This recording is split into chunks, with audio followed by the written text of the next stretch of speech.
السلام عليكم ورحمة الله إخواني أخواتي، كنتمنى لكم كاملين تكونوا بخير وعلى خير في تمام الصحة والعافية إن شاء الله. كي دايرينكم كلشي مزيان لاباس عليكم بخير؟ كي دايرين مع الصيام؟ ياك مغلبكم الصيام إن شاء الله. اليوم غادي نقدم معكم واحد البريوات أو مسمنات معمرين بالورقة بلا عجينة بلا ما تدلكي بلا ما تعيي راسك. غادي نبداو على بركة الله. هنا عندي في المقله عندي البصله كنكونوا مشلضينها او طحناها في الهاشوار على هذا الشكل حتى كتولي رقيقه صافي. وغادي نضيف عليها شويه ديال زيت الزيتون وغادي نعاود نشحرها مزيان. غادي نبقى نشحر فيها مزيان حتى غادي طيح ليا ديك البصله وكتنزل مزيان. من بعد هنايا غادي نضيف عليها الفلفله الخضراء والفلفله الحمراء. غادي نخلط دائما، غادي نبدا نخلط ونحرك مزيان حتى غادي تشحر ليا هاد الفلفله مع البصله. كنضيف واحد المعلقه ديال الثومه ما تنساوهاش. صافي غادي نخلي هاد المكونات حتى غادي يتشحروا. غادي نضيف عليهم شويه ديال الربيع وشويه ديال المعدنوس والقزبور مقطعين يكونوا رقاق. صافي وغادي ندير التحميره. غادي ندير التوابل ديالي او العطريه ديالي. غادي ندير التحميره شويه ديال البزار، شويه ديال الخرقوم البلدي، شويه ديال الكمون، شويه ديال الملحه. صافي وغادي نخلط مزيان ونحرك مزيان حتى غادي يتخلطوا لي هاد المكونات، تندمج العطريه مع الخضره. صافي كما كتلاحظوا هنا ضفت شويه ديال صلصه الصويا. غادي نضيف شويه ديال الصلصه ديال الحوت باش نسمو بالحوت حيت غادي نديرو الطون، فكنفضلوا انه يكون المذاق ديال الحوت. صافي غادي نخلط مزيان هاد المكونات. من بعد غادي نجيب ثلاثه المرصوات ديال الشعريه الصينيه اللي كنكونوا طلقناها في شويه ديال الماء يكون سخون. كنخليوها في شويه الماء يكون سخون حتى غادي ترطب. صافي كنقطعوها هكا كما كتلاحظوا. صافي غادي نخلطها مع الحشوه ديالي بهذه الطريقه. صافي وغادي نحتفظوا بها حتى غادي تبرد تماما.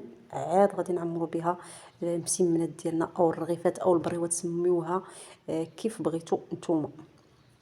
صافي هنا في الاخير غادي نضيف واحد المعلقه ديال الهريسه على حساب الذوق ديالكم.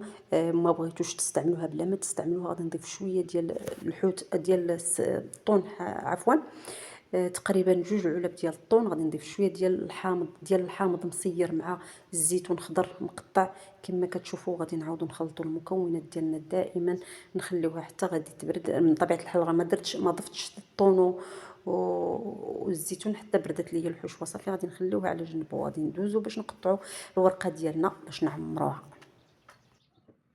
صافي كما لاحظتوا معايا فالورقه ديالي غادي نقطعها على 4 ديال الاجزاء عفوا.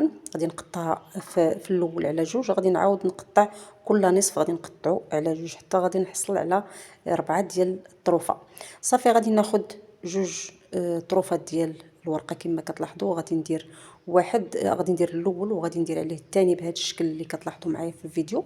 غادي ندهنوا بشويه ديال عفوا شويه ديال الزبده مخلطه مع شويه ديال الزيت. غادي ندير واحد الكميه ديال الحشوه في الوسط. غادي نجمع الاطراف ديال الورقه بهذه الطريقه، ودوك الطريفات الصغار اللي كيبقاو لينا في الجناب غادي نجمعوهم وندخلوهم ديما لداخل. ندهنوا بشويه ديال الزبده وكنجمعوا المسمنه ديالنا على شكل مسمنه.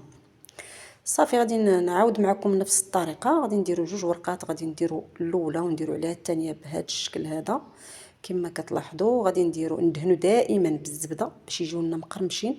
ملي نطيبوهم في الفران كيجيو مقرمشين ومقرملين. صافي هنايا غادي ندير واحد الكميه ديال الحشوه دائما الوسط، وغادي نجمعوا الاطراف ديال الورقه دائما ندهنوا بشويه ديال الزبده. صافي وكنجمعوها على شكل مسمنه وكنديروا في الصفيحه اللي غادي ندخلوها للفران. وغادي ندهنوهم من بعد فاش غادي نكملوا غادي نعاودوا ندهنوهم بالزبده وكندخلوهم في الفران حتى غادي يطيبوا وكنخرجوهم. صافي وكنزينهم بشويه ديال الفرماج محكوك او فرماج هاشم من الفوق. صافي التزيين كيبقى اختياري نتوما على حسب المتوفر عندكم وعلى حسب شنو بغيتوا نتوما. الا بغيتوا تستغناو على داك الفرماج بلا ما ديروه. صافي هنايا صافي كملتهم. صافي درتهم في الطاوه دهنتهم بشويه ديال الزبده كما قلت معكم.